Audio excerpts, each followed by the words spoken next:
જય શ્રી કૃષ્ણ, રાધે રાધે. વૈષ્ણુ, આજે આપણે છે ને દૂધના પૂવાની સામગ્રી સિદ્ધ કરી રહ્યા છે. તો જેના માટે ઘઉંનો ઝીણો લોટ, આપણે જે રોટલીમાં વાપરીએ છીએ એ જ લોટ લેવાનો છે. અહીં મેં 1/3 કપ ઘઉંનો લોટ લીધો છે અને સામે દૂધ લીધું છે. દૂધ પૂવા છે એટલે આપણે દૂધથી એનું ખીરું બનાવવાનું છે. આપણે જે માલપુઆ કરીએ છીએ જલમાં ગોળ ઓગાળીને અથવા તો સાકરમાં આપણે કરીએ છીએ, પણ દૂધના પૂવા જે આપણે કરી રહ્યા છીએ આપણે દૂધમાં એનું ખીરું આપણે સિદ્ધ કરવાનું છે. તો એમાં થોડું થોડું કરીને દૂધ પધરાવાનું, નહીં તો એમાં લમ્સ એટલે ગાંઠા પડી જશે. તો એનું સરખું આપણે ખીરું બનાવી લઈએ કે એમાં ગાંઠા ન રહે, કે કંઈ બી લમ્સ ના રહે. અને ખીરું થઈ જાય પછી એમાં આપણે ગરમ ઘી કરવાનું છે, જેવી રીતે આપણે માલપુઆમાં કર્યા છે ને કે ગરમ ઘી એમાં પધરાવીએ છીએ, જેથી શું છે કે એકદમ કોમળ થાય, એકદમ નરમ થાય.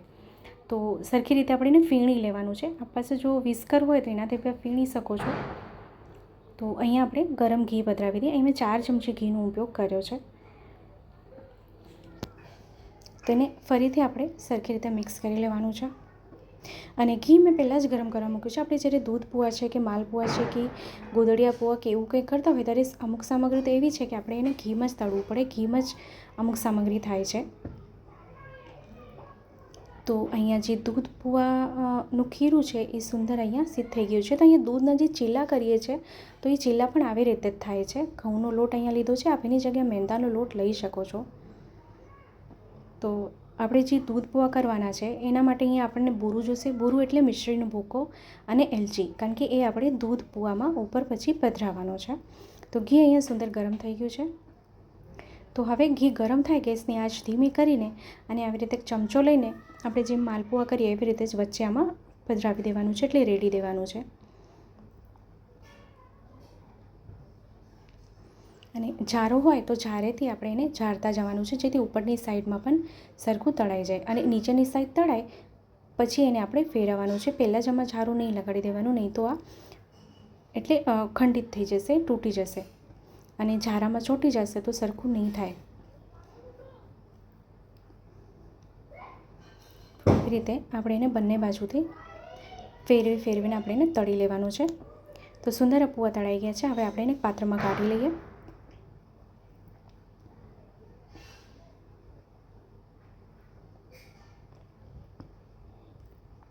આનું ખીરું એક ધ્યાન રાખવાનું કે બહુ જાડું બી નહીં રાખવાનું અને બહુ પતલું બી નહીં રાખવાનું. અને આપણે જે મિશ્રીનો ભૂકો રાખ્યો છે, આપણે જે આમાં એલચી પધરાવીને ઉપરથી આવી રીતે ગરમ હોય ત્યારે જ આમાં પધરાવી દેવાનું છે, જેથી સરખું ચોંટી જાય. તો ફરીથી આપણે હજી એકવાર દેખાડી દઉં કે કેવી રીતે આપણે આ દૂધ પૂવા કર્યા છે. તો વિડીયો આપને કેવો લાગ્યો છે કમેન્ટ કરીને ચોક્કસથી જણાવશો. આપણા ગ્રુપમાં શેર કરશો, જેથી વધુથી વધુ લોકો સુધી વિડીયો પહોંચી શકે અને એને પણ આ વિડીયો ઉપયોગી થઈ શકે.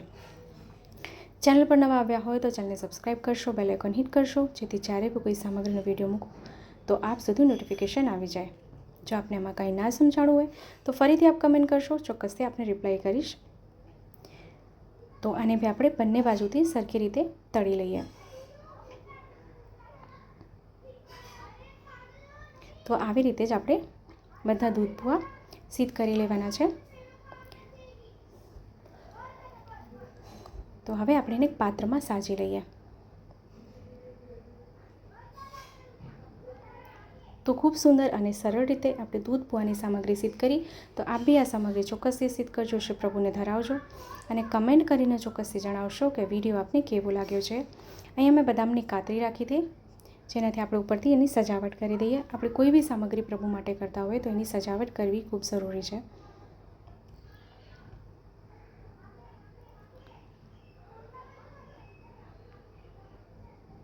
તો આપણે ફરીથી મળશું નવા વિડીયો, નવી સામગ્રીની સાથે. ત્યાં સુધી આપ સૌને મારા જય શ્રી કૃષ્ણ.